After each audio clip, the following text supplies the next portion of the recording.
ఒక పెద్ద భవనం కట్టుకొని ఆ భవనంలోకి రానివ్వలేదు ఆయన.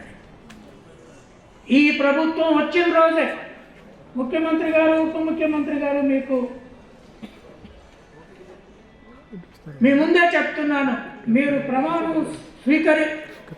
స్వీకారం చేసిన రోజు నేను మొదటిసారి జీవితంలో గ్యాలరీలో కూర్చొని చూశాను. అప్పుడు మానవ హక్కులకు బంధాలు వేసిన ఆ బ్యారికేడ్లను, గద్దర్ను అవమానపరిచిన బ్యారికేడ్లను, మిమ్మల్ని కూడా అవమానపరిచిన బ్యారికేడ్లను తొలగించి పడేశారు. That is the first success. And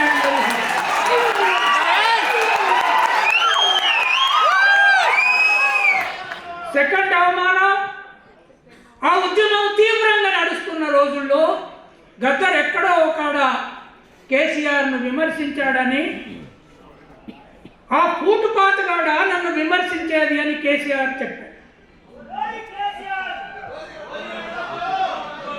ఆ రోజు నేను కేసీఆర్ ఉద్యమంలో కానీ ప్రభుత్వంలో ఉండగా కానీ ఆ కుటుంబం ముఖం కానీ ఆయన ముఖం కానీ చూసి ఎరగను, చూడనని నిర్ణయం తీసుకొని సత్యదంగా చూడని అనుకున్నాను. ఆ ఫూటుపాతకానికి ఈ మొదటి జయంతి నాడే ఒక బ్రహ్మాండమైన విగ్రహం కావాలని నా శక్తి కొద్ది ప్రయత్నం చేసి అక్కడ తెల్లాపూర్లో పెట్టించాను. మీరు దానికి అండగా నిలబడ్డారు. Thank you. రెండవది, ఆ పూటుపాతగాడ ఉన్న వ్యక్తికి అంతకుముందు తెలంగాణ వీరులని, సిద్ధాంతకర్తలని వాళ్ళ జయంతులు జరిపితే ఇక్కడ ముఖ్యమంత్రి కూర్చున్న రోజు చూడలేని, మొదటిసారి మీ ప్రభుత్వం వచ్చి ముఖ్యమంత్రి, ఉప ముఖ్యమంత్రి వచ్చి ఈ గద్దర్కు పూటుపాటు కాదు, ఈ దేశ సాంస్కృతిక విప్లవ వీరుడు తెలంగాణ గడ్డ మీద నుంచి ఇక్కడ ఒక బ్రహ్మాండమైన సాంస్కృతిక మ్యూజియం గద్దర్తో పేరు కట్టడానికి మనందరం సిద్ధపడతాం. నేను ఇంకా బతుకుంటే మీ ప్రభుత్వం ఉన్నంతకాలం మీకు సహకరిస్తాను. డప్పు, డోలక్, చెప్పు, డ్యాన్సు, ఇది తెలంగాణ సాంస్కృతిక పోరాట గడ్డ. దానికి గద్దర్ సింబల్. మీరు దానికి సిద్ధపడండి. నేను కనుక మీరంతా యువకులు, ముఖ్యంగా ముఖ్యమంత్రి గారు, I'm very happy at the age of 24 you became chief minister. At the age of 54, yeah, I would have liked if you were to be 24.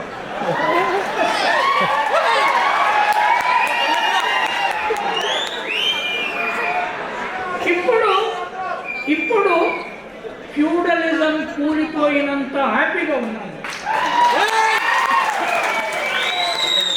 ఆయన ఆశయాలు చాలా ఉన్నాయి, వాటన్నిటి జోలికి నేను పోదలుచుకోలేదు.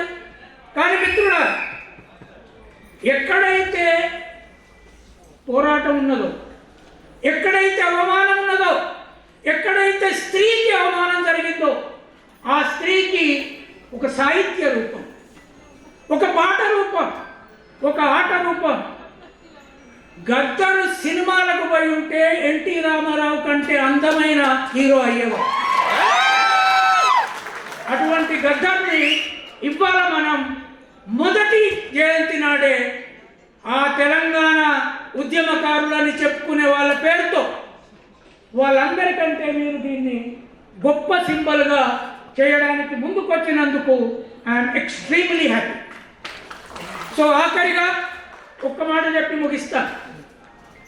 ఆ ప్రగతి అనే పేరుతో మైసూర్ రాజా భవనం లాగా కట్టుకున్న దాంట్లో ఇప్పుడు మా భట్టి గారు ఉంటున్నారు. ముఖ్యమంత్రి గారు వాళ్ళ గవర్నమెంట్ వాళ్ళకి ఇచ్చింది. మొదటిసారి పోయి చూసిన దానికి మహాత్మా పూలే అని పేరు పెట్టి ఆ గర్వాన్ని దెబ్బతి. తర్వాత 23వ తారీఖు నాడు ఈ ఫ్యాక్ట్ మీకు చెప్పాలి. సడన్గా నాకు ఒక ఫోన్ వచ్చింది.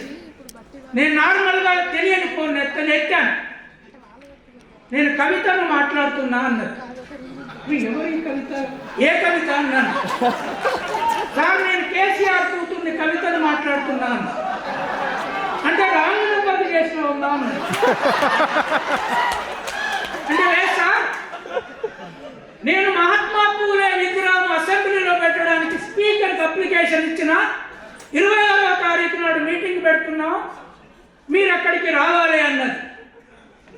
అంటే అమ్మా, మహాత్మా పూలే నాకు చాలా దగ్గర వాడు, కానీ నువ్వు మాత్రం కాదు కదా అన్నది.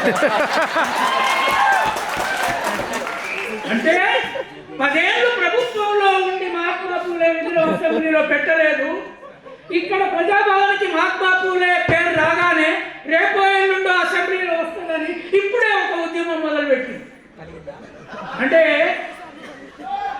కంచాయిలయ్య మెదడికే గాలం వేయాలని వాళ్ళ కుటుంబం. ప్రభుత్వం కొద్దిగా జాగ్రత్తగా ఉండండి, అందరికీ గాలం వేసే బాబా. మీ ఎమ్మెల్యేలకు ఎవరికేస్తావో తెలియదు. ఎందుకంటే కంచాయిలయ్య వాళ్ళ మీకు తెలుసు, రేవంత్ రెడ్డి గారు ఉన్న ఆర్టికల్ చదివారు, ఎన్నడూ నేను వాళ్ళని ఒప్పుకోలేదు. వాళ్ళకే గాలం వేసి నాకు ఫోన్ చేసి అడుగుడంటే సార్ సార్ అని. ఎప్పుడైనా నేను సార్. కనుక ఈ గద్దరు కళాక్షేత్రాన్ని తెలంగాణలో నిర్మించి భారతదేశానికి, ప్రపంచానికి ఓ మహా సాంస్కృతిక యోధులాగా, ఒక జాక్సన్, మైకేల్ జాక్సన్ లాగా మనము ఈ ప్రపంచానికి గద్దర్ను నిలబెడదాము. ఈ ప్రభుత్వం మనం అండగా ఉంటుందని ఆశిస్తూ థ్యాంక్ యూ.